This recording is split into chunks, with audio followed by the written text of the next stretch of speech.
Mis hijos me invitaron a celebrar, pero su regalo fue una tarjeta que decía invitado restringido.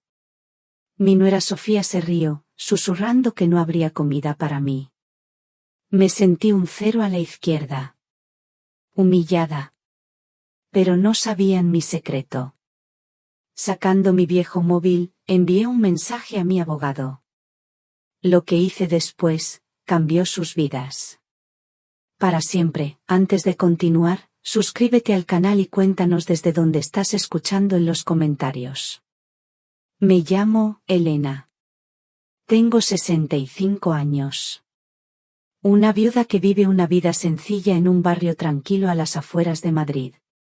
Siempre pensé que, con solo haber criado a mis hijos, mi vida estaría completa. Sin más arrepentimientos. Pero un día cualquiera, tuve que reconocer que, algunas cosas, por mucho que las entregues, no te serán devueltas. Mis hijos dijeron, llega temprano, queremos celebrar. Con el corazón lleno de una esperanza que apenas me atrevía a sentir, me puse mi vestido azul más bonito. Ese que guardaba para ocasiones especiales. Me arreglé el cabello, me puse un poco de perfume y caminé hacia el escondite. Un restaurante lujoso. Jamás había pisado un lugar así. Brillaban los cristales, las mesas vestidas de blanco inmaculado, la música suave. Sentí un orgullo tremendo por mis hijos. Habían elegido un sitio tan bueno para celebrar conmigo. Busqué a Sofía y a Diego. Allí estaban, en una mesa grande, riendo y conversando animadamente. Me acerqué, sonriendo. Pero algo no iba bien. El camarero me interceptó antes de que llegara a la mesa. Disculpe, señora, dijo, con una sonrisa forzada. ¿Es usted la invitada especial? Asentí, le dije que era la madre de Sofía. Fue entonces cuando me entregó aquello. Una tarjeta de plástico laminada. Decía, invitado restringido. ¿Qué significa esto?, pregunté, confundida. El camarero miró hacia la mesa de mis hijos y susurró, significa que puede sentarse, señora, pero no puede pedir comida. Solo agua. Sentí como si me hubieran abofeteado. Miré hacia la mesa y vi a Sofía riendo, tapándose la boca con la mano. Diego, mi yerno, grababa todo con su teléfono.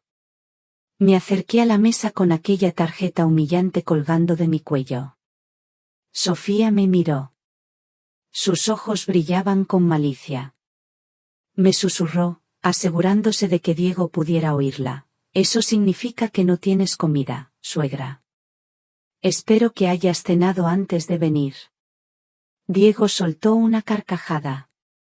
Una carcajada que resonó en mis oídos como la broma más hilarante del mundo.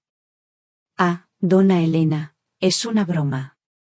Usted siempre tan dramática. Pero no era una broma. Lo vi en sus ojos. Disfrutaban cada segundo de mi humillación. Me senté. Me sentí como una mendiga en medio de la realeza. Sofía y Diego continuaron cenando como si nada. Cortaban sus filetes de carne mientras yo solo tenía un vaso de agua.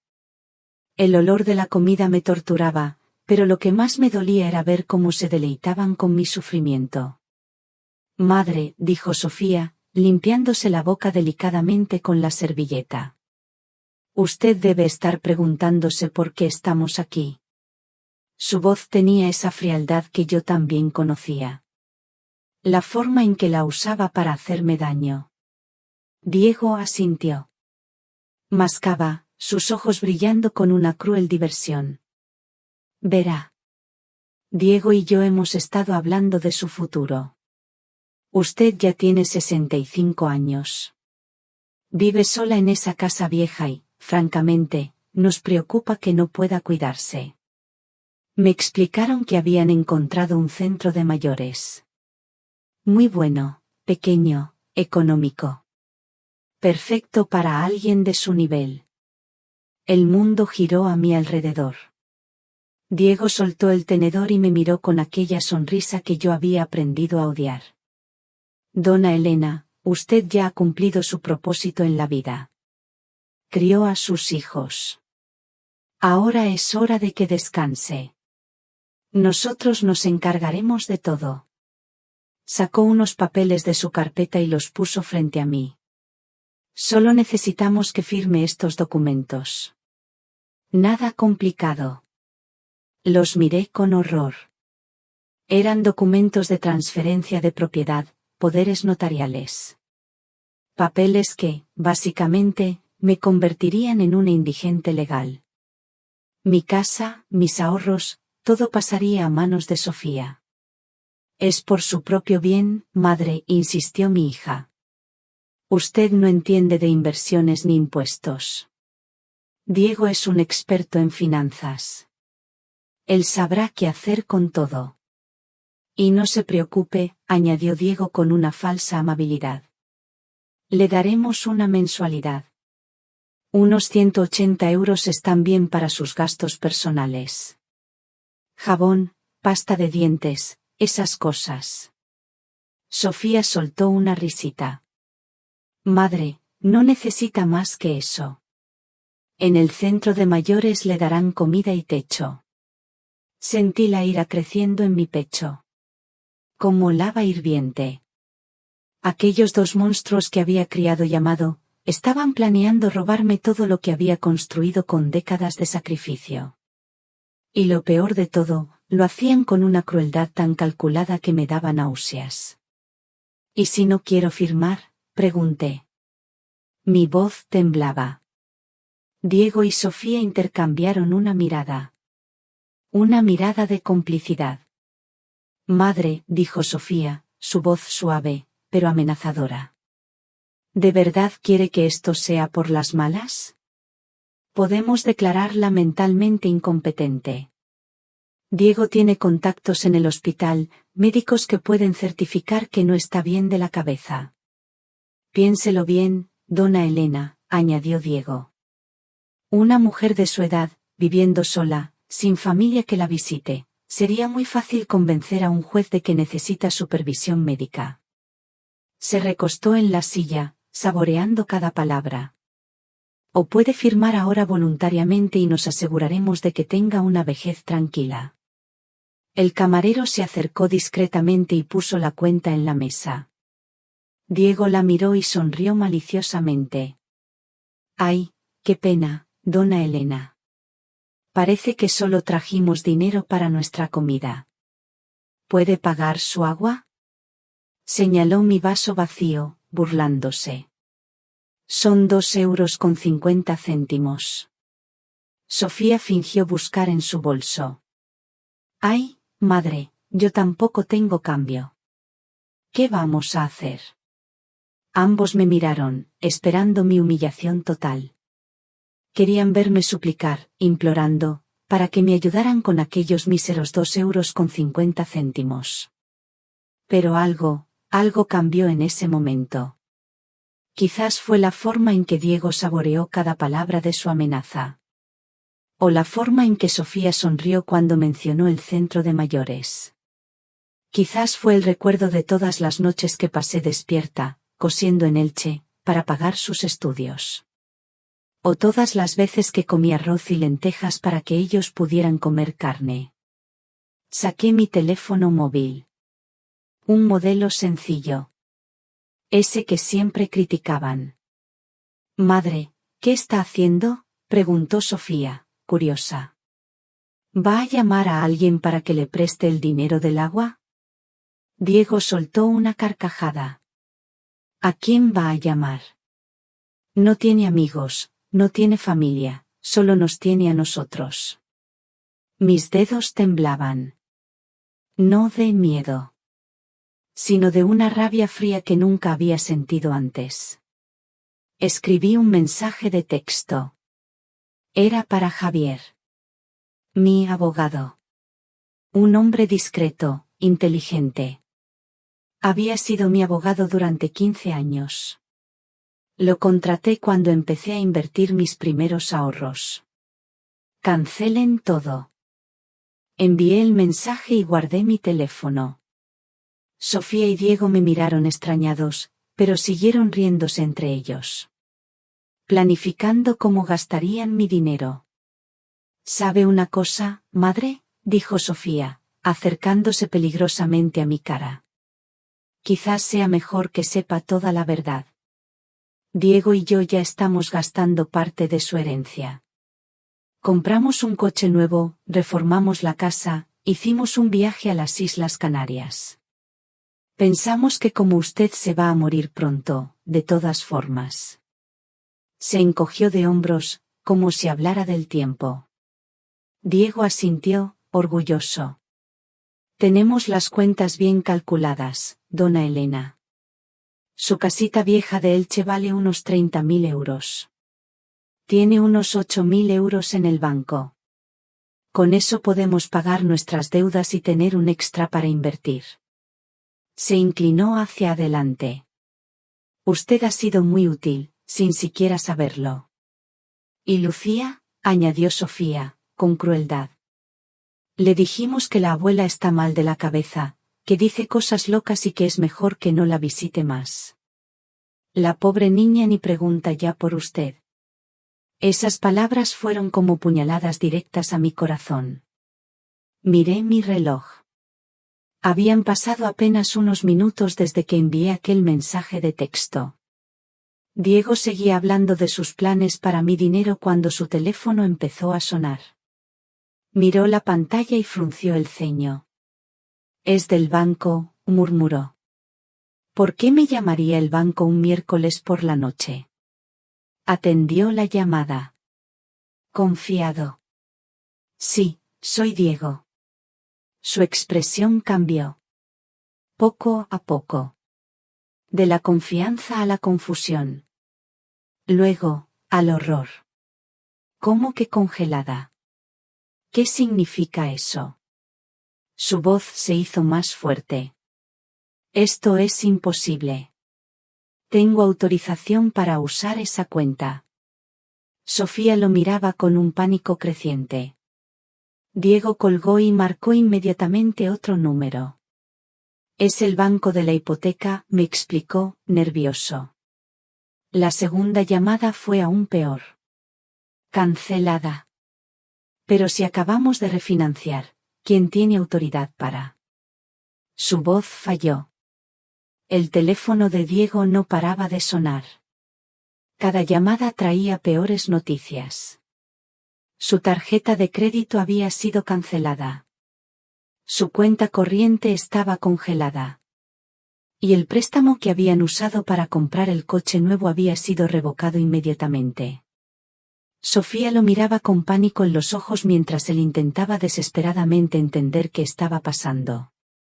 Esto debe ser un error del sistema, gritó Diego, atrayendo las miradas de los otros clientes. Voy a demandar al banco. Pero incluso mientras hablaba, su voz sonaba menos convincente. El hombre arrogante que me había amenazado minutos antes ahora sudaba y temblaba como un niño asustado. Sofía cogió su bolso y sacó su tarjeta de crédito. Yo pago la cena, dijo, intentando parecer tranquila. Pero cuando el camarero pasó la tarjeta, la máquina hizo aquel sonido terrible que todos conocemos. Transacción denegada. Sofía palideció. Debe ser un problema técnico. Inténtelo de nuevo. El camarero, visiblemente incómodo, lo intentó 3 veces más. Nada. Sofía sacó otra tarjeta, luego otra. Todas denegadas. Diego lo intentó con sus tarjetas. El resultado fue el mismo. Estaban allí, en aquel restaurante chic, incapaces de pagar una cuenta de 120 euros. Madre, dijo Sofía, con voz temblorosa, ¿usted sabe algo de esto? Por primera vez en años, me hablaba con respeto. Con miedo. La miré directamente a los ojos y sonreí. Una sonrisa pequeña, pero suficiente para que ella entendiera que aquello no era una coincidencia. Yo, pregunté con falsa inocencia. Soy solo una viejecita ignorante que no entiende de finanzas modernas. ¿Recuerda? Diego me miraba con una mezcla de ira y terror. ¿Qué hizo, bruja?, gritó. ¿Qué hizo? El camarero se acercó nerviosamente. Disculpen, pero necesito que resuelvan el pago de la cuenta. Sofía y Diego se miraron, desesperados. No tenían dinero en efectivo. Todas sus tarjetas estaban canceladas. Y yo seguía allí sentada, tranquilamente, con mi tarjeta de invitado restringido. Saqué mi vieja cartera, la misma que siempre habían mirado con lástima. Puse exactamente 2,50 € sobre la mesa. Aquí está el pago de mi agua, dije serenamente. En cuanto a la cuenta de ustedes, bueno, como dijeron, son expertos en finanzas. Seguro que encontrarán una solución. Me levanté para irme, pero Sofía me agarró del brazo. No puede dejarnos aquí. Somos su familia. Sus ojos estaban llenos de lágrimas de pánico. Diego asintió, desesperado. Dona Elena, por favor, ¿podemos hablar? ¿Podemos arreglar esto? Miré a los dos. Estas dos personas que habían planeado robarme todo y encerrarme en un centro de mayores. ¿Familia?, pregunté suavemente. ¿La familia que me iba a dar 180 € al mes para comprar pasta de dientes? Me solté de la mano de Sofía y caminé hacia la salida. Madre, espere, gritó Sofía, corriendo detrás de mí. Podemos explicarlo todo, era solo una broma. Pero yo ya había salido del restaurante. La última imagen que tuve fue la del camarero hablando por teléfono, probablemente llamando al gerente para lidiar con una cuenta de 120 € que nadie iba a pagar. Caminé 3 cuadras hasta llegar a una pequeña cafetería familiar. Me senté en una mesa en la esquina y pedí un café con leche. Mientras esperaba, mi teléfono sonó. Era un número que conocía. Javier. Mi abogado. Dona Elena, me dijo la voz familiar de Javier. Todo está hecho. Las cuentas conjuntas fueron cerradas, las tarjetas canceladas y los préstamos con garantía en sus propiedades fueron revocados inmediatamente. Como usted era la avalista principal, tenía el derecho legal de retirar su respaldo en cualquier momento. Sonreí mientras tomaba mi café con leche. ¿Y la casa de Sofía?, pregunté. Técnicamente era suya, dona Elena. Usted dio la entrada y firmó como copropietaria. Al retirar su participación, ellos perdieron la capacidad de mantener la hipoteca. El banco ya ha iniciado los procedimientos de recuperación. Javier era mi abogado desde hacía 15 años. Lo contraté cuando empecé a invertir mis primeros ahorros. Era un hombre discreto, inteligente, que entendía que una mujer como yo necesitaba protección legal sin llamar la atención. Durante todos esos años, él había cuidado de mis inversiones, mis propiedades y mis cuentas bancarias secretas. ¿Quiere que sigamos al siguiente paso?, preguntó Javier. Había un plan. Un plan que habíamos trazado años antes, en caso de que algún día mi familia intentara aprovecharse de mí. Nunca pensé que tendría que usarlo, pero aquella noche en el restaurante me demostró que me había preparado para lo correcto. Todavía no, le dije. Primero quiero que sufran un poco. Que entiendan lo que es sentirse indefenso. Javier rió suavemente. Usted es más inteligente de lo que ellos jamás imaginaron, dona Elena. Cuando colgué, pensé en todos aquellos años fingiendo ser la madre sumisa e ignorante. Mientras ellos pensaban que yo solo sabía coser y cocinar, yo había construido un pequeño, pero sólido, imperio. 3 inmuebles para alquilar en el centro de Valencia. Una cuenta de inversiones que había crecido constantemente durante 2 décadas. Y contactos legales que me protegían exactamente de lo que acababa de suceder. Mi teléfono volvió a sonar. Era Sofía. Llamaba desde el teléfono del restaurante. Madre. Su voz sonaba quebrada. Por favor, ayúdenos. No podemos pagar la cuenta. Van a llamar a la policía. En el fondo, oí a Diego discutiendo con alguien. Su voz histérica, desesperada. Sofía, le dije tranquilamente. ¿Recuerdas lo que me dijiste hace 1 hora? Que ya había cumplido mi propósito en la vida y que era hora de que descansara. Hubo un silencio al otro lado. Pues eso es exactamente lo que voy a hacer. Descansar. Pero somos su familia, gritó. No puede abandonarnos así. La hipocresía de su parte era casi cómica. ¿Abandonarlos?, pregunté. ¿Cómo ustedes iban a abandonarme en ese centro de mayores con 180 euros al mes? Colgué el teléfono. Y lo apagué. Aquella noche dormí mejor de lo que había dormido en años. Por primera vez en décadas, no me preocupé por lo que mis hijos pensarían de mí. No intenté complacerlos. No fingí ser menos inteligente de lo que era. Me había quitado una máscara. Una máscara que había usado por tanto tiempo que casi había olvidado quién era yo de verdad. Recuerdo aquella noche en El Escondite. Aquella invitación, al principio, me había llenado de una esperanza tan frágil. Había pensado, ingenuamente, que quizás después de tantos años, mis hijos por fin me darían el valor que merecía.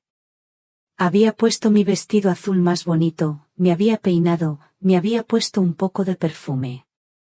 Había caminado hacia ese restaurante con el corazón, sí, con el corazón lleno de una ilusión casi infantil. Quizás, solo quizás, estaban planeando algo por mi cumpleaños, que se acercaba. O tal vez, quién sabe, querían pedirme perdón por tantos años de indiferencia. Pero no. No era así. La tarjeta de invitado restringido había sido una bofetada. Las risas de Sofía y Diego, un puñal. Mi mensaje a Javier, ese cancelen todo, no fue una rabieta. Fue la activación de años de planificación. De años de silencio. De años de preparación. Apenas me alejé del restaurante. Apenas pude respirar el aire fresco de la calle, que Javier me llamó. Su voz era tranquila. Siempre lo ha sido. Pero noté un deje de satisfacción, quizás. Profesional, por supuesto. Elena, me dijo. Todo está hecho. Las cuentas conjuntas fueron cerradas. Las tarjetas, canceladas. Los préstamos que tenían garantía en sus propiedades, revocados inmediatamente. Yo sabía esto. Lo habíamos hablado. Sabía que, como avalista principal y copropietaria secreta de muchas de mis inversiones, tenía el derecho legal de retirar mi respaldo. En cualquier momento. Especialmente después de las amenazas. Y Javier había sido muy minucioso en recoger esas pruebas. Cada palabra cruel. Cada plan maligno. No era magia. No era una orden instantánea. Era el resultado de años. De mi prudencia. De la astucia de Javier. Y de la codicia ciega de Sofía y Diego. Me imaginé la escena en el restaurante. Podía verla perfectamente en mi mente. Como una película. El teléfono de Diego, sin duda, había empezado a sonar. Una y otra vez. Del banco. De la compañía de hipotecas. De la empresa de tarjetas de crédito.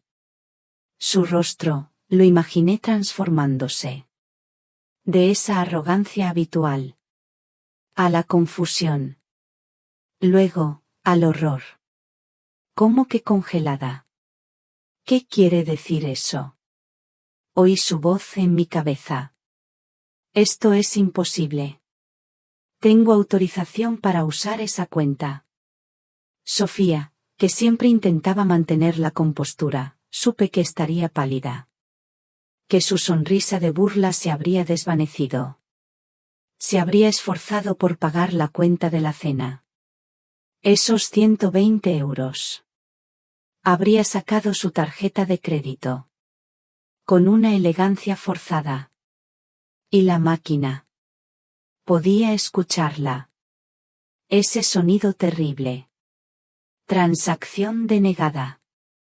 1, 2, 3 veces. Luego la suya. Luego las de Diego. Todas denegadas. Sin dinero en efectivo. Sin tarjetas. Sentados en un restaurante chic. Incapaces de pagar. La humillación. Ahora era suya. Volví. Solo por un instante. Solo para colocar sobre la mesa los 2,50 euros por mi vaso de agua. Lo hice con calma. Con una serenidad que me sorprendió a mí misma. Aquí está el pago de mi agua, dije. En cuanto a la cuenta de ustedes. Bueno, como dijeron, son expertos en finanzas. Seguro que encontrarán una solución. Sus rostros, no los olvidaré. La mezcla de rabia. Y terror. Eso era lo que buscaba. No solo la ruina. Sino el miedo. El verdadero miedo. Ese que te carcome por dentro. Javier me había dicho que el siguiente paso era crucial. Elena, ahora tenemos que presionar a Diego. No solo financieramente. Ya hemos recogido información sobre sus actividades de blanqueo de dinero. Empezaré a filtrar la información. Indirectamente. A los canales que esa organización criminal, a la que Diego debe dinero, seguramente monitorea. Escuché. Con atención. Con una mezcla de alivio y una frialdad que me asustaba un poco. Nunca pensé que sería capaz de sentirme así. Tan calculada. Pero había algo más. Algo que me daba una punzada de esperanza en medio de todo. Javier me aseguró que Lucía, mi pequeña Lucía, estaba siendo protegida discretamente. Que había un equipo vigilándola. Siempre. Para que nada le pasara. Esa noticia, ese detalle, era mi ancla. Mi razón. Me preparé para la batalla. Había sido una guerra silenciosa durante décadas. Ahora, había comenzado a hacer ruido.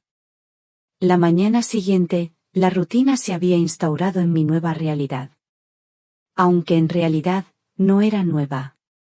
Era mi verdadera vida. La que había mantenido oculta. Fui a la escuela a recoger a Lucía. Su carita. Cuando me vio, se iluminó de una manera que me partió el corazón. Abuela, gritó, corriendo hacia mí con su mochila rosa. Olí su cabello. Siempre a champú de fresa. Me abrazó fuerte. Mamá dijo que estabas enferma y que no podías visitarme. Estoy bien, mi amor, le dije, acariciándole el pelo. ¿Cómo está mi princesa? Lucía me miró con esos ojos grandes e inocentes. Ojos que me recordaban a Sofía cuando era pequeña. Antes de que la codicia y la maldad le corrompieran el alma. Abuela, me dijo, mamá y papá han estado muy raros. Anoche llegaron muy tarde y estuvieron gritando mucho. Mi corazón se aceleró. ¿Qué decían, mi amor? Lucía se encogió de hombros. Algo sobre dinero. y sobre ti. Suspiró. Papá dijo algunas palabras feas que no puedo repetir. Y mamá seguía diciendo que toda la culpa era tuya. La culpa era mía. Sí. La culpa era mía por haber sido ciega. Por tanto tiempo. Por permitir que esos parásitos se alimentaran de mi bondad. La culpa era mía por haber criado a una hija que podía planear mi muerte con tanta frialdad. Llevé a Lucía a mi casa. No a la casita vieja de Elche que Sofía y Diego pensaban que era todo lo que tenía. No a mi casa de verdad. Un chalet en un barrio tranquilo de Madrid. Completamente pagado. Con un patio trasero donde Lucía podía jugar segura. La vi columpiarse. Feliz. Su risa, un bálsamo para mi alma herida. Mientras Lucía jugaba, Javier me llamó. Su voz, siempre profesional, se había vuelto un poco más grave. Elena, me dijo, tengo noticias. Noticias que no te gustarán. Dime, respondí, aunque una parte de mí ya lo sabía. Diego no es el experto en finanzas que finge ser. Está involucrado en algo mucho más serio. Y no solo en blanqueo de dinero. Ha estado manejando sumas muy grandes. Demasiado grandes. Hizo una pausa. Diego le debe aproximadamente 350.000 euros a una organización criminal muy peligrosa. Una que controla el tráfico de drogas en Barcelona. El mundo giró. ¿Narcotráfico? No era solo avaricia. Era el abismo. Y hay más, continuó Javier. Su voz se volvió un susurro. He encontrado pruebas irrefutables. Correos electrónicos entre Diego y sus contactos criminales. Mensajes de texto entre él y Sofía. E incluso, grabaciones. Mi cuerpo se tensó. Mis manos comenzaron a temblar. Han planeado un accidente para ti después de que firmaras los papeles. Un resbalón en el baño. Una caída por las escaleras. Algo que pareciera natural para una mujer de tu edad. Y después. Después, tenían billetes de avión para mañana por la noche. Para las Islas Canarias. Iban a huir. Me pedía Javier que me enviara los archivos. Mis dedos temblaban tanto que apenas podía sostener el teléfono. Escuché las grabaciones. La voz de Diego. Clara. Fría. En cuanto la vieja firme los papeles, tenemos que actuar rápido. Un accidente doméstico, algo simple. Sofía, no puedes estar en casa cuando ocurra. Necesitas una coartada sólida. Luego la voz de mi hija. Mi propia hija. Respondiendo con una frialdad que me heló la sangre. ¿Y Lucía? La niña preguntará por la abuela. Diego rió. Se rió. Diremos que la abuela se fue de viaje largo. Los niños olvidan rápido. Dentro de un año, Lucía ni recordará que tenía una abuela. Tuve que pausar la grabación. Estaba temblando tanto que no podía sostener el teléfono. Esos monstruos. No solo querían matarme. Querían borrarme por completo de la existencia de Lucía. Borrar mi memoria. Elena, dijo Javier suavemente cuando logré contestar su llamada. No hay más dudas. Todo está ahí. ¿Quieres que entreguemos todas las pruebas a las autoridades ahora mismo?, preguntó. No, respondí. Con una determinación helada. Todavía no. Quiero que sientan. Quiero que entiendan lo que es estar completamente indefenso. Hay que filtrar la información a esa organización criminal. Que sepan que Diego planea huir sin pagar. Que congelen todas sus otras cuentas personales también. Todo.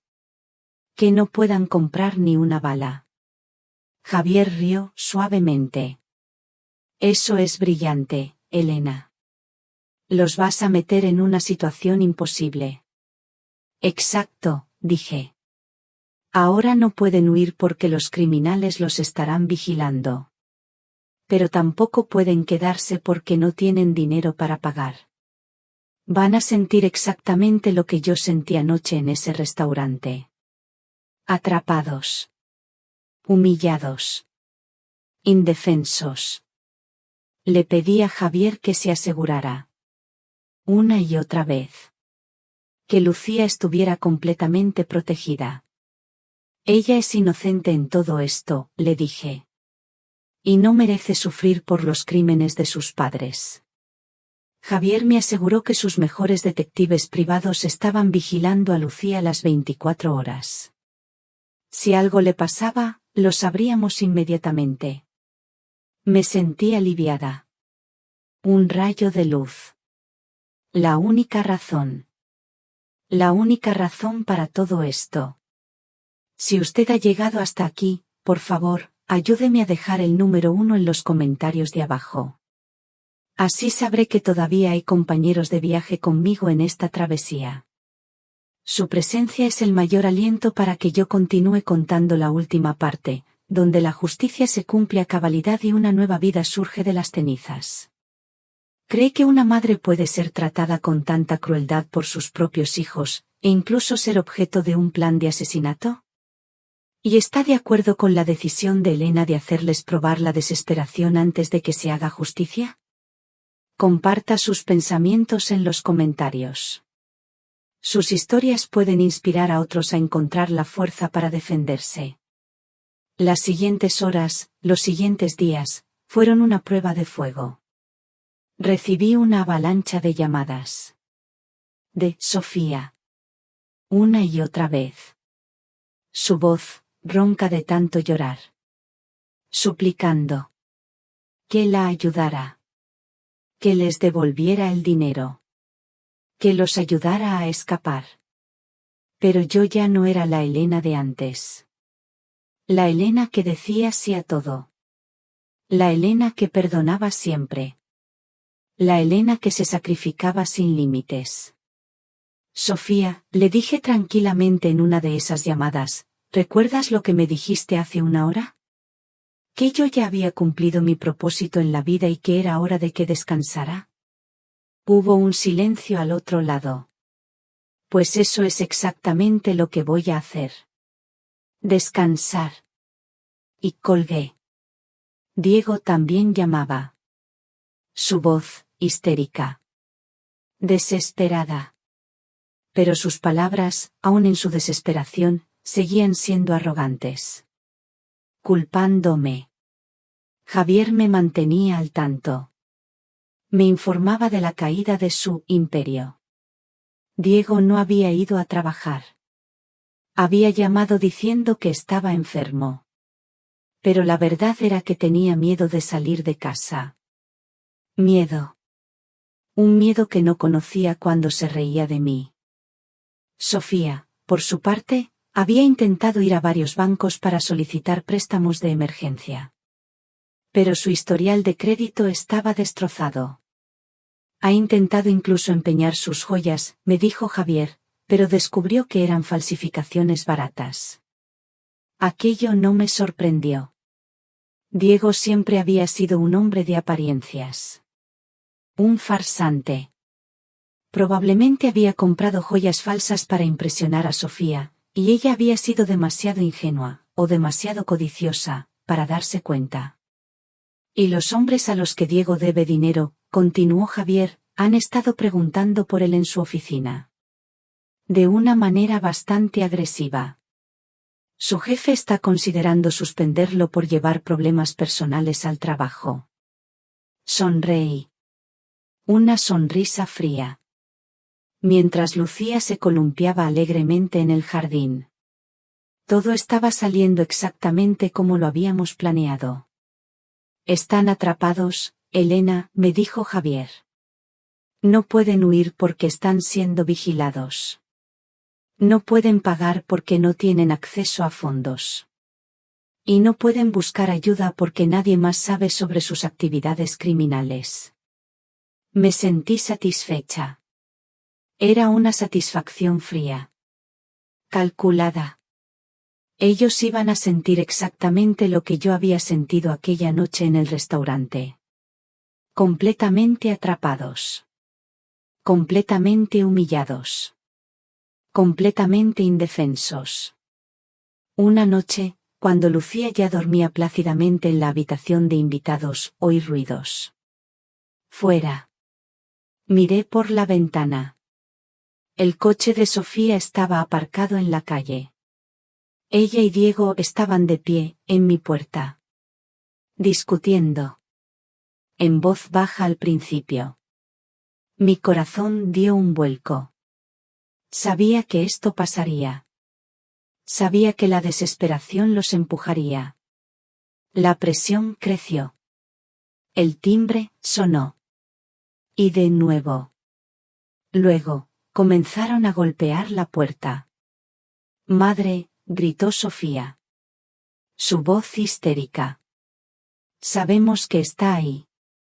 Dimos las luces. Necesitamos hablar con usted. Diego se unió a los gritos. Dona Elena, solo queremos a Lucía de vuelta. Devuélvanos a nuestra hija. Mentira. Si realmente les importara Lucía, no la habrían expuesto a su mundo criminal. Los golpes se hicieron más fuertes.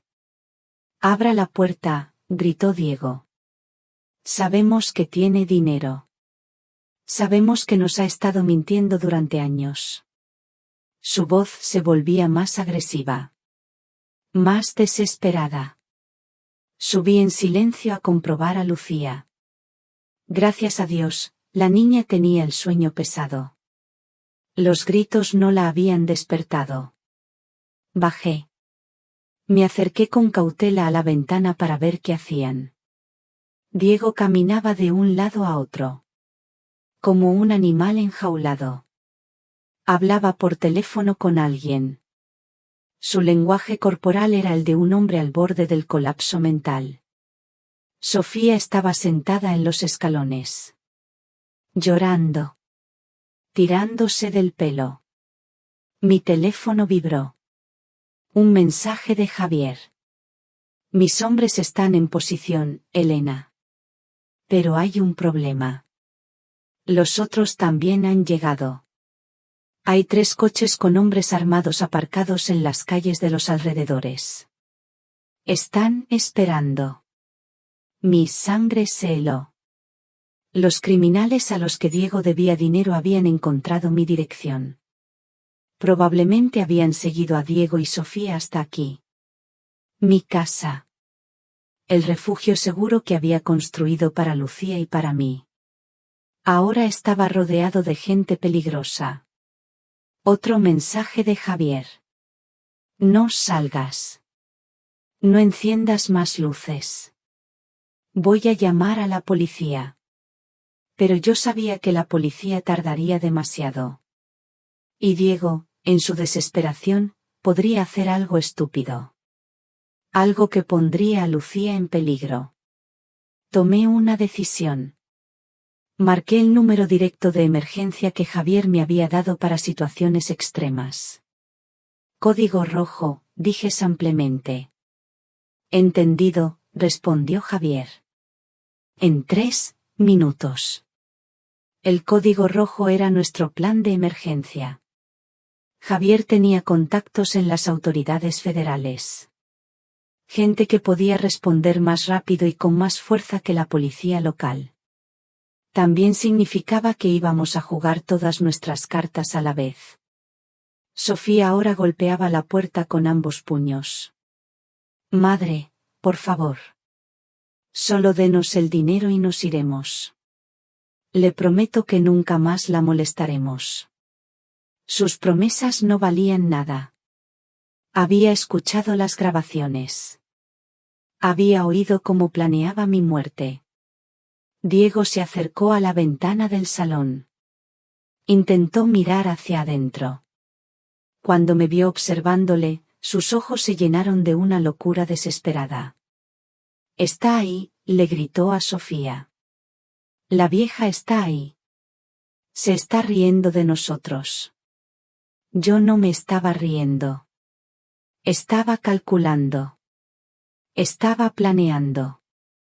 Estaba protegiendo a mi nieta de los monstruos en los que se habían convertido sus padres.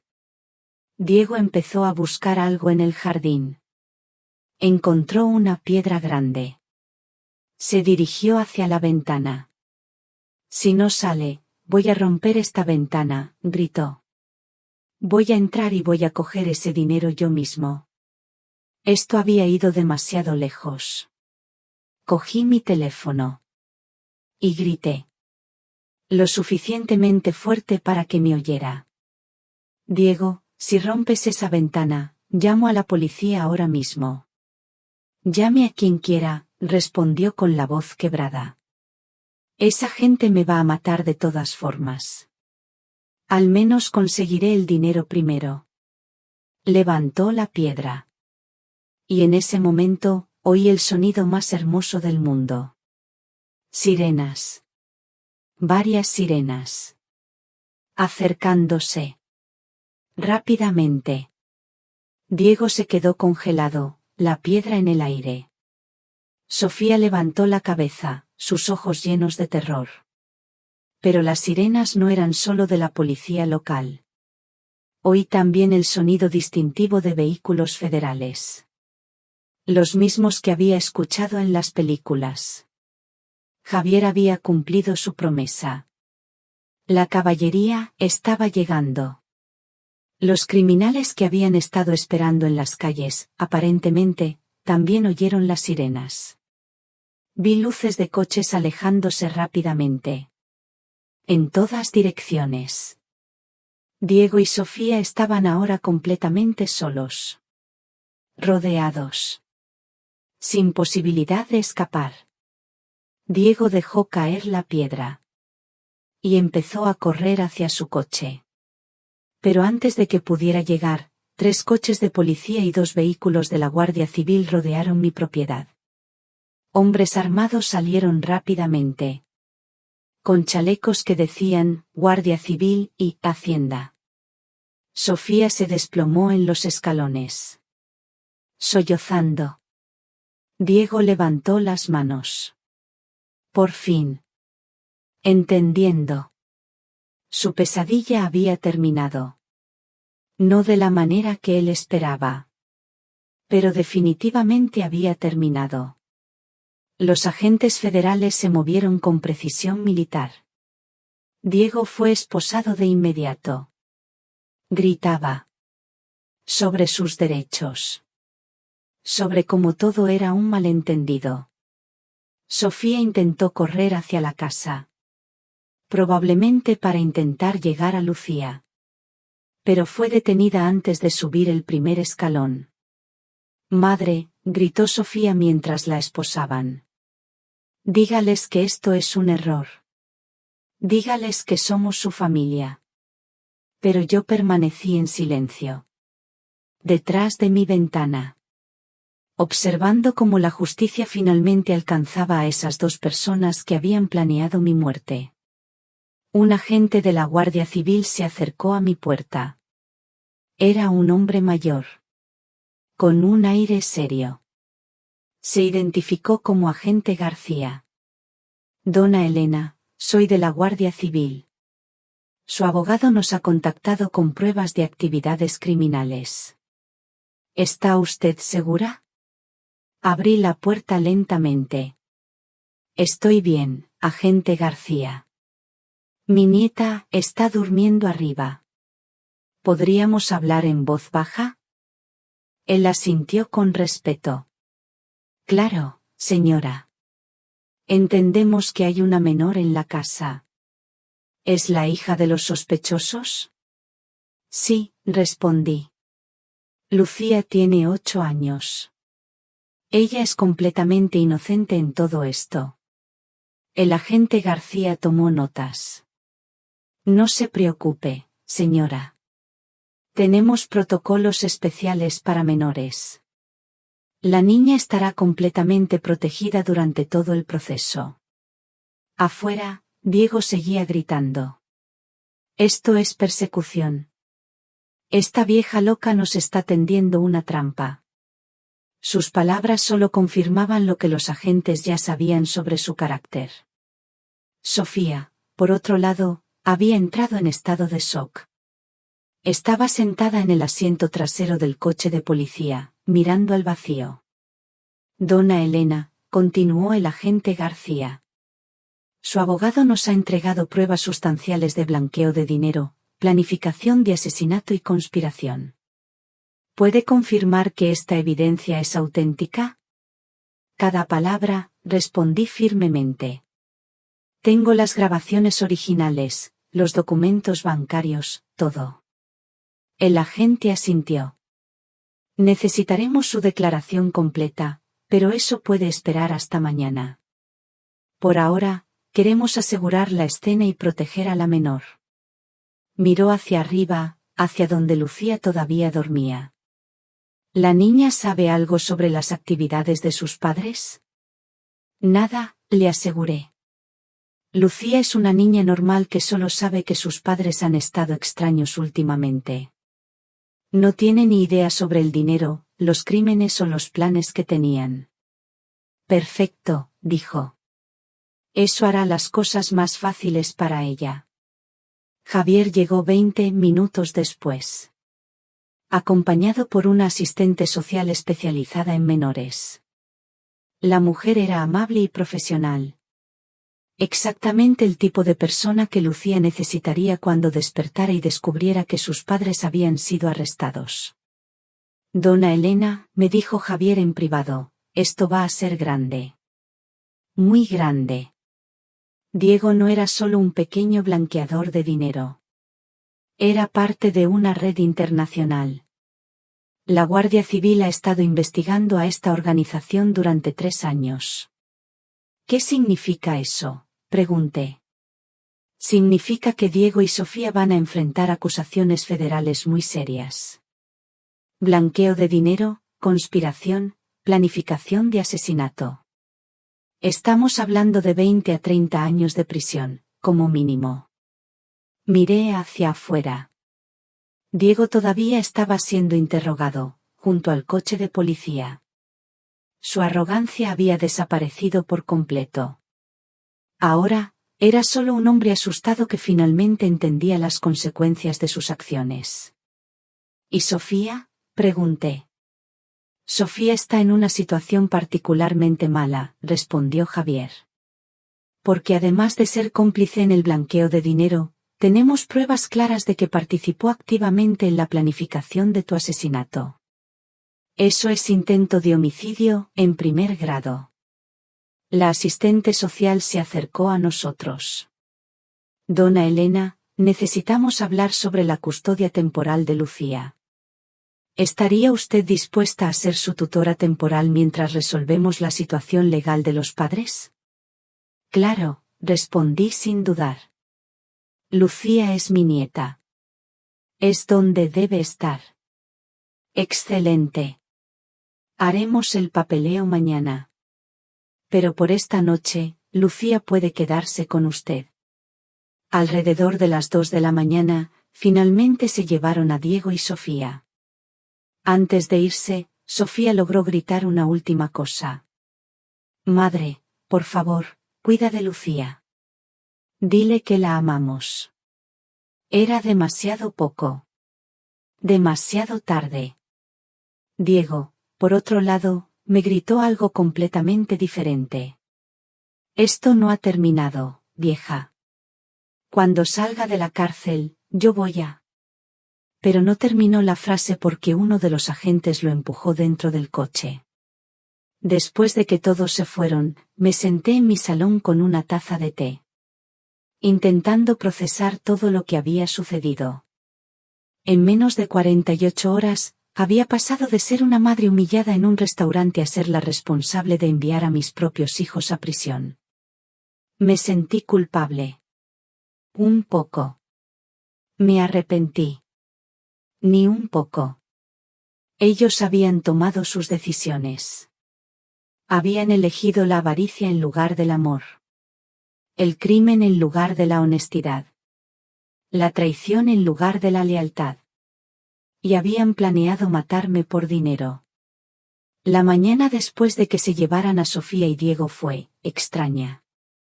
La casa se sentía en silencio. No un silencio de paz, al principio. Sino un silencio cargado. Un silencio que pesaba. Era el silencio de un huracán que acaba de pasar. Dejando destrozos, sí, pero también una extraña calma. Javier me llamó temprano. Su voz, siempre tan contenida, sonaba con una seriedad que me hizo comprender la magnitud de lo que había sucedido. Elena, me dijo. Hay descubrimientos importantes. Diego no era solo un pequeño blanqueador de dinero. Esto va mucho más allá. Me explicó, con detalles técnicos que apenas entendía, que Diego era parte de una red criminal internacional. Una red inmensa. Tan grande que la Guardia Civil llevaba 3 años investigándola. Sus actividades de blanqueo de dinero estaban conectadas con el tráfico de drogas, la trata de personas y el fraude bancario a nivel internacional. Me senté pesadamente en mi sofá. Aquel mismo sofá donde tantas veces había soñado con un futuro mejor para mis hijos. Todo esto estaba sucediendo, mientras ellos venían a cenar a mi casa los domingos. Mientras yo cocinaba su cocido madrileño favorito. Era una idea, nauseabunda. ¿Y Sofía? Pregunté. Mi voz salió apenas un susurro. Una parte de mí, la parte de madre, todavía esperaba que ella fuera solo una víctima ingenua. La voz de Javier se hizo más grave. Sofía también está profundamente implicada, Elena. Era beneficiaria en varias de las cuentas, fantasma.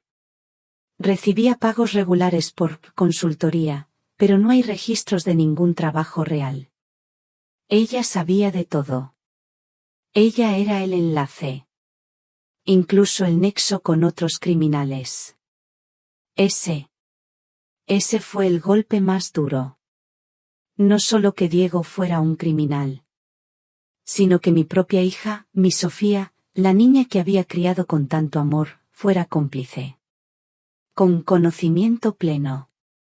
No solo una víctima de la manipulación. Era una participante activa. Había elegido ese camino. Consciente. Javier me explicó que Diego y Sofía se enfrentarían a acusaciones federales muy serias. Blanqueo de dinero, conspiración, planificación de asesinato. Estamos hablando de 20 a 30 años de prisión, Elena, como mínimo, me dijo. La cifra era abrumadora. La realidad era abrumadora. En los días siguientes, Javier me mantuvo informada de sus movimientos. Diego intentaba hacer un trato con la Guardia Civil. Ofrecía información sobre toda la red criminal a cambio de una pena reducida. Un soplón. Un traidor hasta el final. No me sorprendió. Sofía, por su parte, exigía un abogado. Y, en su desesperación, intentaba culparme a mí. Decía que yo los había obligado a cometer crímenes. Que al negarles el acceso a mi dinero, yo había causado su desesperación. Su crueldad. Me reí. Amargamente. Incluso en prisión, esposada, enfrentando décadas de cárcel, Sofía seguía intentando manipular la situación. Y culpar a otros por sus propias decisiones. Aquella desfachatez solo sirvió para reafirmar mis propias decisiones. Mi determinación, si cabe, se hizo aún más fuerte. No habría vuelta atrás. Javier, le dije en otra llamada. Quiero que se haga una cosa más. Una muy importante. Lo que necesite, dona Elena. Quiero que se cree una cuenta para Lucía, le dije. Todo mi dinero. Todas mis propiedades. Todo irá a ella. Pero no podrá acceder a nada hasta los 25 años. Y solo si demuestra que es una persona responsable y ética. Javier guardó silencio un momento. Luego, dijo, es una buena idea, Elena. Una protección total. ¿Y si Diego y Sofía salen de prisión? Continuó. Cuando salgan de prisión, lo corregí, descubrirán que no tienen nada. Ni casa. Ni dinero. Ni acceso a Lucía. Tendrán que empezar sus vidas desde cero.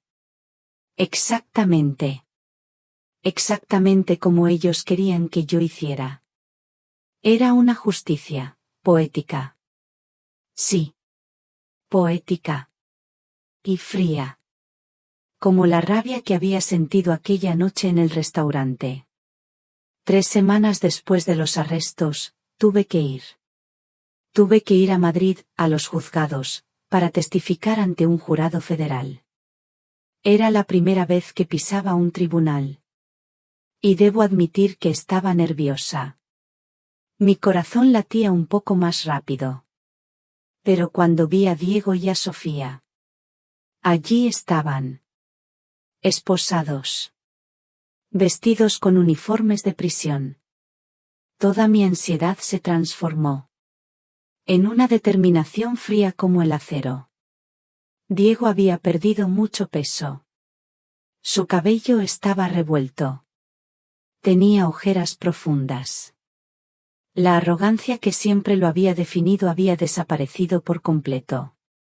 Sustituida por la mirada de un animal acorralado. Sofía parecía aún peor. Había llorado tanto que sus ojos estaban permanentemente hinchados y rojos. Parecía marchita. El fiscal blanco, un hombre serio y con una voz imponente, me guió a través de mi testimonio. Dona Elena, ¿podría contarnos qué sucedió la noche del 17 de marzo en el restaurante El Escondite? Respiré hondo. Y comencé a contar mi historia. Mi verdad. Describí la humillación. La tarjeta de invitado restringido. Las amenazas de internarme en un centro de mayores. Los documentos que querían que firmara. Hablé de las grabaciones donde planeaban mi muerte. Del dinero blanqueado que habían estado gastando. De cómo habían alejado a Lucía de mí. Cuando llegué a la parte en la que Diego me gritó, esta vieja loca nos está tendiendo una trampa, varios miembros del jurado intercambiaron miradas de disgusto. Diego parecía cada vez más pequeño en su silla. Dona Elena, continuó el fiscal. ¿En algún momento durante estas amenazas, usted temió por su vida? Absolutamente, respondí. Con firmeza. Cuando escuché las grabaciones.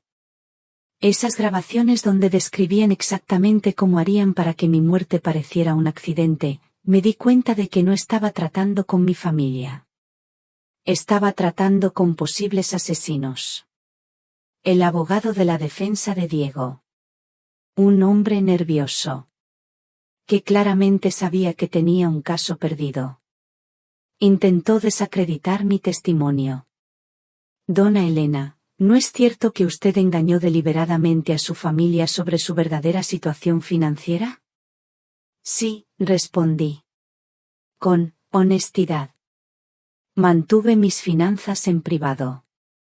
¿Y no es cierto que esta privacidad llevó a su familia a creer erróneamente que usted necesitaba ayuda? No, respondí con firmeza. Mi privacidad no los llevó a planear mi asesinato. Su avaricia. Su codicia, los llevó a planear mi asesinato. El abogado intentó otra táctica. ¿No es posible que las conversaciones que usted grabó hayan sido sacadas de contexto, que fueran fantasías sin intención real? Me levanté ligeramente de mi asiento. Señor abogado, ¿Usted considera que planear cómo hacer que la muerte de una persona parezca un accidente es una fantasía normal? El jurado rió discretamente. El abogado de la defensa enrojeció. No hizo más preguntas. Cuando llegó el turno de Sofía, su abogada intentó presentarla como una víctima de Diego. Mi cliente fue manipulada por un hombre mayor y más sofisticado, argumentó. Ella nunca habría participado en estas actividades por su propia voluntad. Pero el fiscal blanco tenía una sorpresa devastadora. Su señoría, me gustaría reproducir la grabación número 7. Era una conversación entre Sofía y Diego que yo no había escuchado antes. En ella, Sofía no solo participaba en la planificación de mi muerte, sino que sugería métodos específicos. Podríamos empujarla por la escalera, decía la voz de Sofía, clara. O quizás algo con medicinas. A su edad, nadie sospecharía. Diego respondía, me gusta cómo piensas, mi amor. Por eso te quiero. El silencio en la sala del tribunal fue absoluto. Sofía comenzó a sollozar, pero sus lágrimas ya no generaban ninguna simpatía. Los miembros del jurado la miraban con horror y disgusto. Después de mi testimonio, el agente García me llevó a un rincón. Dona Elena, me dijo, hay una cosa más que usted necesita saber. Hemos encontrado pruebas de que Diego y Sofía no son aficionados en esto. Mi corazón se detuvo. ¿Qué quiere decir? Hemos estado investigando la muerte del primer marido de Sofía. El padre biológico de Lucía. El mundo giró a mi alrededor. El padre de Lucía había muerto hace 5 años. En lo que fue clasificado como un accidente de coche. Pero ahora, con todo lo que sabíamos sobre los métodos de Diego y Sofía. ¿Usted cree que lo mataron?, le susurré. Estamos reabriendo el caso. Diego tenía deudas significativas en aquel entonces, y Sofía heredó una póliza de seguro de vida considerable. Me senté pesadamente en una silla del pasillo. ¿Lucía sabe algo de todo esto? No hay pruebas de que la niña sepa nada, me aseguró. Pero, dona Elena, esto significa que Lucía no solo está mejor con usted por las circunstancias actuales. Podría ser que usted le haya salvado la vida. Las implicaciones me golpearon como un martillo. Si Sofía había matado a su primer marido por dinero, ¿qué le habría impedido hacer daño a Lucía si algún día la niña se hubiera interpuesto en sus planes? Si usted ha llegado hasta aquí, por favor, ayúdeme a dejar el número 1 en los comentarios de abajo, para que yo sepa que todavía hay compañeros de viaje conmigo en esta travesía. Su presencia es el mayor aliento para que yo continúe contando la última parte, donde la justicia se cumple a cabalidad y una nueva vida surge de las cenizas. ¿Se imagina el shock? ¿Descubrir un secreto tan oscuro sobre su propia hija? Este tipo de historias nos hacen reflexionar mucho. No olvide compartir esta historia con las personas que usted quiere. Su apoyo es invaluable. 2 días después, Javier me llamó. Me dio la noticia final. Elena, ambos se han declarado culpables. ¿Ambos?, pregunté. Era un alivio. Un alivio amargo. Sí. Diego aceptó un acuerdo, 30 años de prisión, sin posibilidad de libertad condicional por 20 años. Sofía recibió 25 años, también sin libertad condicional por 20 años. Hice los cálculos mentalmente. Diego tendría casi 70 años cuando saliera de prisión. Sofía tendría 55. Lucía, a esas alturas, sería una mujer adulta de 28 años, con su propia vida ya establecida. Esencialmente, mis hijos habían desaparecido de nuestras vidas. Para siempre. ¿Pidieron verme?, pregunté. Diego solicitó una reunión. Quiere disculparse y explicar sus acciones. Pero Sofía, ella sigue culpando a todo el mundo, excepto a sí misma. Dice que la prisión es muy dura, que la comida es terrible, que las otras presas la molestan. Me reí amargamente.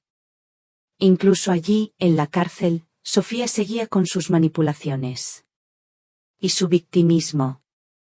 No tengo interés en verlos, dije firmemente. Ambos tuvieron varias oportunidades de cambiar de rumbo. Eligieron el camino que los llevó aquí. ¿Y si Lucía quisiera verlos cuando fuera mayor? Esa será la decisión de Lucía. Cuando tenga edad suficiente para entender completamente quiénes son sus padres y lo que hicieron. El momento más satisfactorio llegó cuando el banco confiscó todos los bienes que Diego y Sofía habían comprado con dinero robado o blanqueado. La casa nueva, el coche de lujo, las joyas falsas de Sofía, todo fue confiscado. No les quedó absolutamente nada. Exactamente como ellos habían planeado hacerme a mí. La ironía. Era perfecta. La ironía final fue que el dinero recuperado de sus cuentas bancarias y los bienes confiscados ni siquiera era suficiente para pagar las deudas legales. Diego y Sofía no solo irían a prisión por décadas, sino que saldrían de allí completamente arruinados. 6 meses después del juicio, Lucía y yo habíamos establecido una rutina. Una rutina bonita. Cada mañana, desayunábamos juntas mientras ella me contaba los sueños de la noche anterior.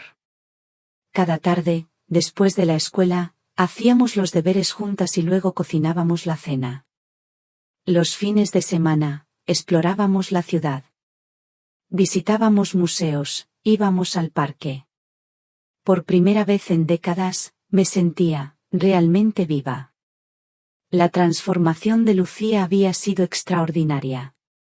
La niña tímida y nerviosa que yo había rescatado de un hogar tóxico se había convertido en una niña segura de sí misma. Llena de curiosidad. Y alegría. Sus notas habían mejorado dramáticamente. Había hecho nuevos amigos. Y por las noches, dormía tranquila. Sin pesadillas. Abuela, me dijo una mañana mientras comía sus cereales. ¿Crees que soy mala persona por no extrañar tanto a mamá y papá? La pregunta me partió el corazón. Mi amor, no eres mala. Eres una niña inteligente que sabe reconocer cuando está en un lugar seguro. Y lleno de amor. Es que aquí me siento diferente, continuó Lucía. Como si pudiera ser yo misma. Sin miedo a hacer algo mal. Sus palabras confirmaron lo que yo ya sospechaba. Lucía había estado andando de puntillas en su propia casa. Intentando no molestar a unos padres demasiado ocupados con sus crímenes como para amarla. De forma adecuada.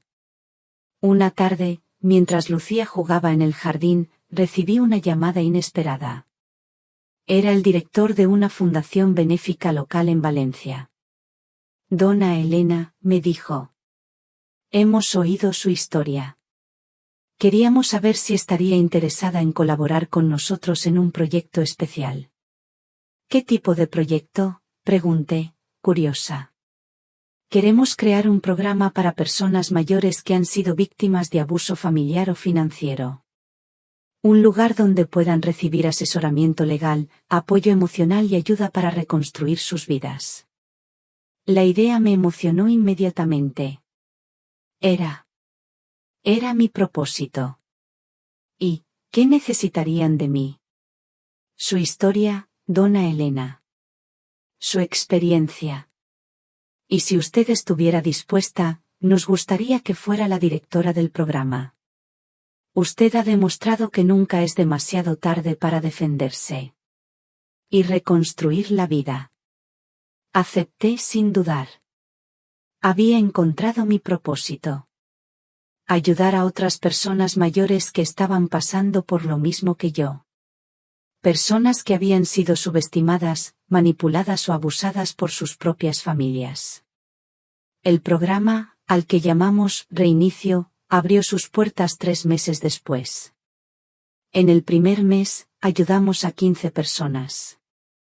Ancianos que habían sido robados por sus hijos, amenazados por sus nietos o engañados para firmar documentos que los dejaban sin nada. Cada historia me recordaba. Me recordaba por qué había tomado las decisiones que tomé. Cada persona a la que ayudábamos a recuperar su dignidad y sus derechos. Validaba la dureza que yo había mostrado con Diego y Sofía. Una de nuestras primeras clientas fue una mujer llamada Carmen, de 72 años, cuyo hijo la había echado de su propia casa después de obligarla a transferirle la propiedad. Dona Elena, me dijo, llorando. Mi hijo me dijo que yo ya había cumplido mi propósito en la vida. Y que era hora de que me fuera. Las mismas palabras. Las mismas que Diego me había dicho. Carmen, le respondí, tomando sus manos. Su propósito en la vida no lo define un hijo ingrato. Su propósito lo define usted. Con la ayuda de Javier, recuperamos la casa de Carmen. Y su hijo enfrentó acusaciones por fraude contra personas mayores. Lucía se convirtió en la mascota no oficial del programa. Después de la escuela, venía a la oficina. Ayudaba a organizar papeles. Servía café a los visitantes. Y simplemente. Era la luz que muchos de nuestros clientes necesitaban ver. Una niña feliz. Y segura. Que les recordaba que las familias podían ser fuentes de amor. No de dolor. Mi abuela dice que todos merecemos respeto, explicaba Lucía a los visitantes. Con esa sabiduría sencilla que tienen los niños. No importa la edad que tengamos. Sus palabras, a menudo, hacían llorar a nuestros clientes. Pero eran lágrimas de esperanza. Un año después de la sentencia, recibí una carta de la prisión.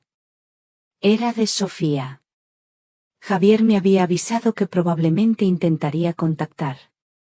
Pero no esperaba que fuera tan pronto. Querida madre, comenzaba la carta. Sé que no merezco su perdón. Pero espero que al menos lea esto. Continué leyendo. Curiosa. Por ver si había un arrepentimiento genuino. O si era otra manipulación. Diego me convenció de hacer cosas que yo sabía que estaban mal.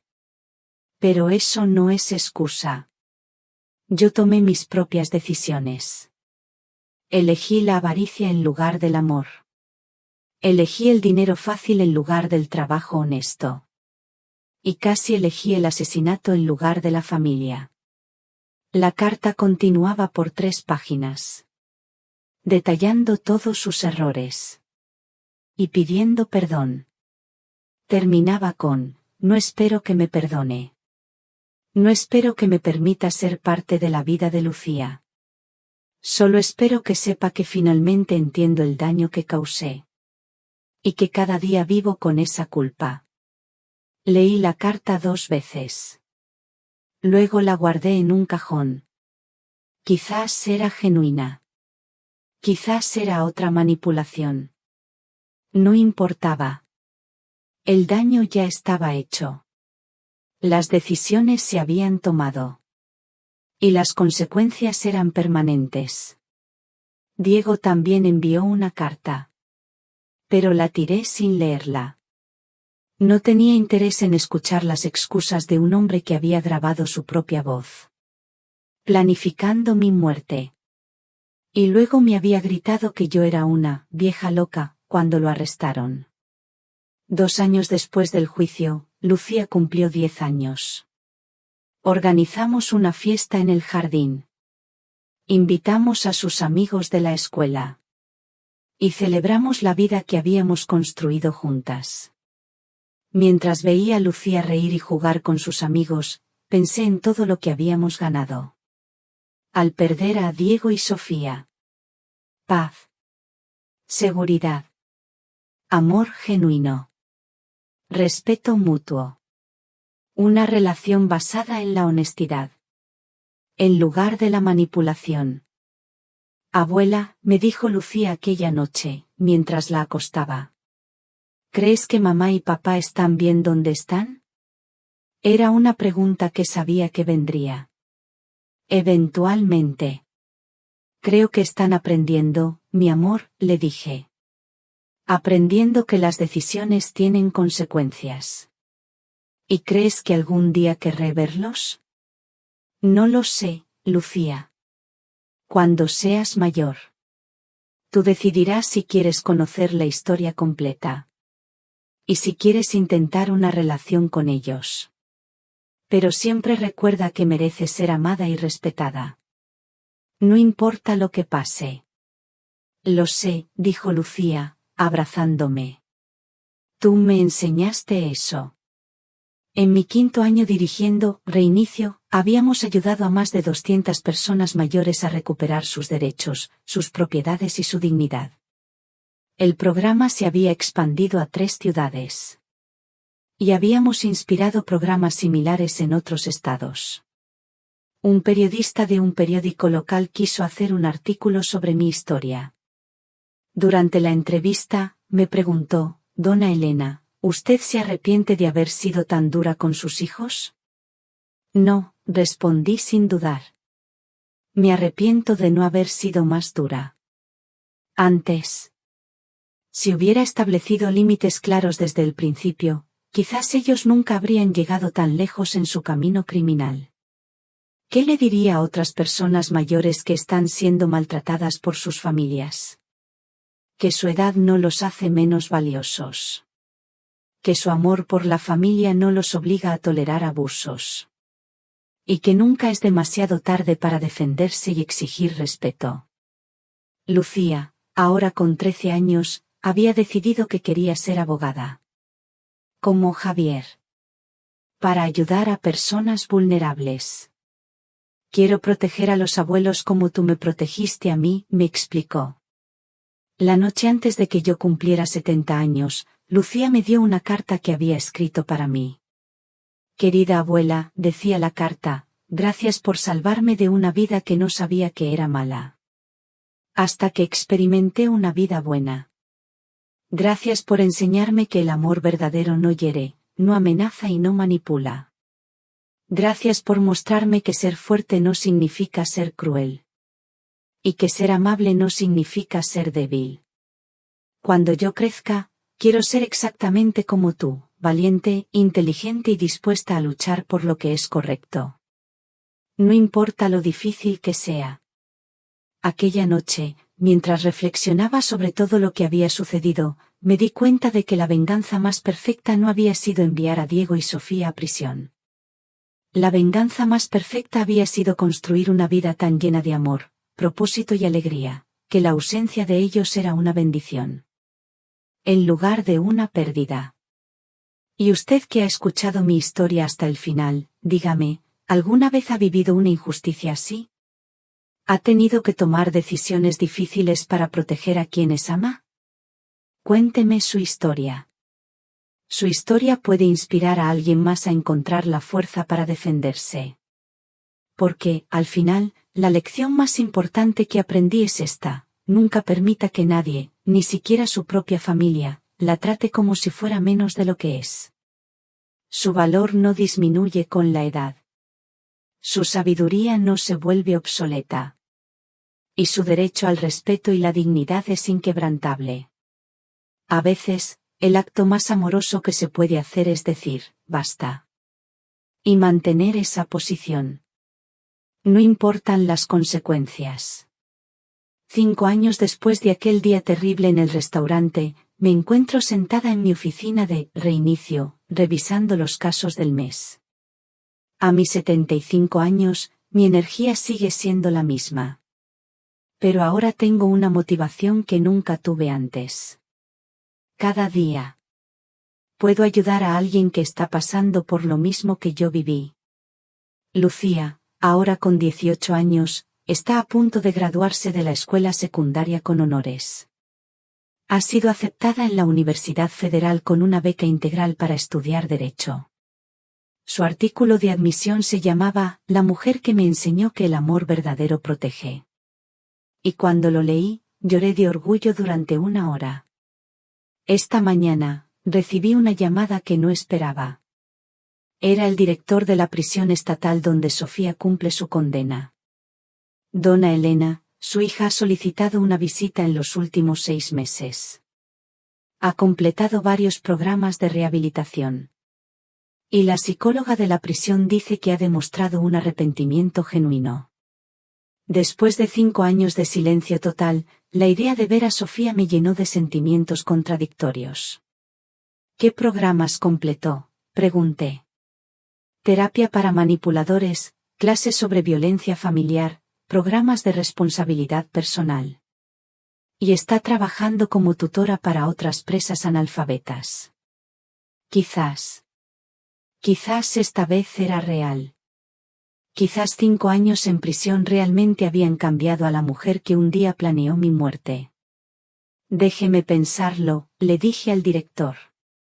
Le daré una respuesta la semana que viene. Aquella tarde, mientras Lucía y yo preparábamos la cena juntas, le conté sobre la llamada. Lucía, ahora una joven madura y reflexiva, me escuchó en silencio. ¿Qué sientes tú sobre esto, abuela?, me preguntó. Curiosidad, admití. 5 años es mucho tiempo. La gente puede cambiar. Pero también sé que algunas personas solo aprenden a manipular mejor. Lucía asintió pensativa. ¿Y si fuéramos juntas? No para reconciliarnos, sino para cerrar este capítulo de una vez por todas. La idea me sorprendió. ¿Tú quieres ver a tu madre? Quiero ver en qué se ha convertido. Quiero preguntarle por qué creyó que estaba bien planear matar a mi abuela. Y quiero que ella sepa quién soy yo ahora. La persona en la que me he convertido sin su influencia. 1 semana después, Lucía y yo fuimos a la prisión estatal. Era un edificio gris. Deprimente. Rodeado de vallas y torres de vigilancia. Mientras esperábamos en la sala de visitas, observé a las otras familias. Algunas parecían esperanzadas. Otras, simplemente resignadas. Cuando trajeron a Sofía, casi no la reconocí.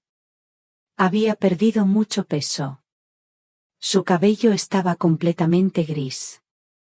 Y usaba gafas. Pero lo que más me impactó fue su expresión. Ya no tenía aquella arrogancia que la había definido. Parecía humilde. Madre, dijo con voz temblorosa cuando se sentó frente a nosotras. Lucía. Sus ojos se llenaron de lágrimas al ver a su hija. Mira qué guapa te has puesto. Lucía la observó con una curiosidad científica. Como si estuviera estudiando un espécimen raro. Hola, Sofía, dije, usando deliberadamente su nombre, en lugar de llamarla hija. El director dice que has estado tomando clases. Sofía asintió nerviosamente. Sí. Clases sobre lo que les hice. Sobre por qué fui tan ciega.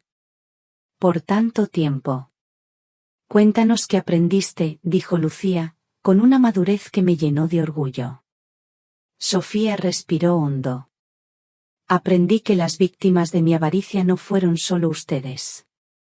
Yo fui víctima de mi propia necesidad de tener más. De impresionar a los demás. De vivir una vida que no podía pagar. Honestamente. ¿Y Diego?, pregunté. ¿Todavía lo culpas? Diego fue mi cómplice. No mi líder, admitió Sofía. Yo tomé mis propias decisiones. Elegí el dinero en lugar de la familia. Participé en la planificación de tu muerte. La palabra salió como un susurro. Lucía se inclinó hacia adelante. ¿Qué sentiste cuando planeabas hacerle daño a mi abuela? Era una pregunta directa. Y brutal. Sofía se cubrió el rostro con las manos. Nada. No sentí nada. Y eso es lo que más me aterroriza ahora. Que pude planear algo tan horrible sin sentir culpa. ¿Y ahora? Insistió Lucía. Ahora lo siento todo, respondió Sofía. Culpa. Vergüenza. Horror. Por lo que casi hice. Pero también gratitud. Por no haberlo logrado. Gratitud porque ustedes están vivas. Y seguras. Le pregunté sobre los otros crímenes. Sobre el dinero blanqueado. Sobre el primer marido de Sofía. Lo confesó todo. Su primer matrimonio había sido por dinero. Y cuando el marido amenazó con divorciarse al descubrir sus gastos excesivos, ella y Diego sabotearon su coche. Éramos monstruos, dijo simplemente. Asesinos por avaricia. Y dirigiéndose a su hija, tú estabas en la próxima lista, si algún día te interponías en nuestros planes. Lucía permaneció impasible. Sé que la abuela me salvó la vida de varias maneras, respondió. No solo físicamente, sino emocionalmente. Ella me enseñó lo que es el amor verdadero. Después de 2 horas, nos preparamos para irnos. ¿Volverán?, preguntó Sofía, esperanzada. Lucía y yo intercambiamos miradas. No, dije firmemente. Esta visita fue para cerrar este capítulo. No para abrir uno nuevo. Lo entiendo, dijo Sofía. Y por primera vez en años, parecía genuinamente sincera. Solo quiero que sepan que cada día trabajo para ser una persona que merezca su perdón. Aunque nunca lo reciba. De camino a casa, Lucía permaneció en silencio durante 1 hora. Finalmente, habló. Me alegro de haberla ido a ver. ¿Por qué?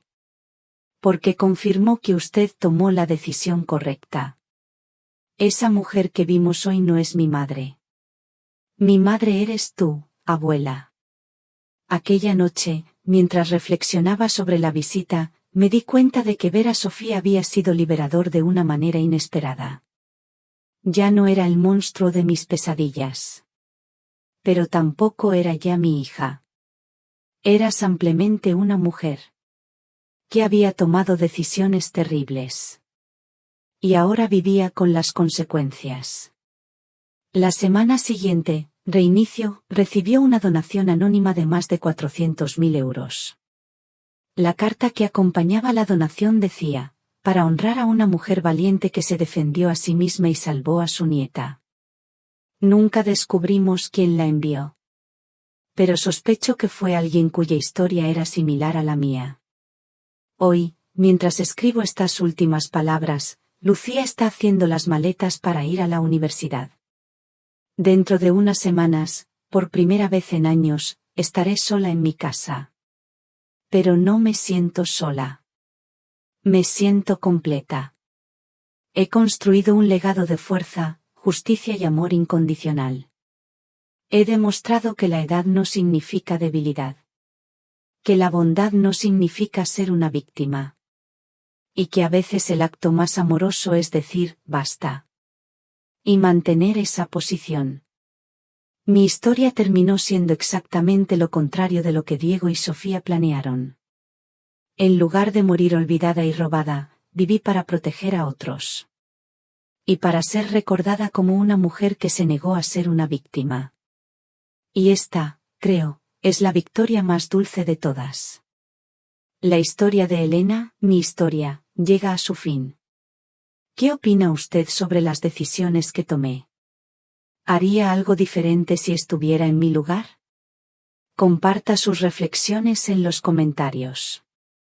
Siempre leo cada palabra, cada historia, que ustedes me confían. Si esta historia le ha hecho pensar o sentir algo, no olvide dejar un me gusta, compartirla con alguien que crea que también se sentirá conmovido, y suscribirse al canal para no perderse los próximos relatos. Nos vemos en la próxima historia, y quién sabe, la próxima vez, quizás usted sea quien la cuente.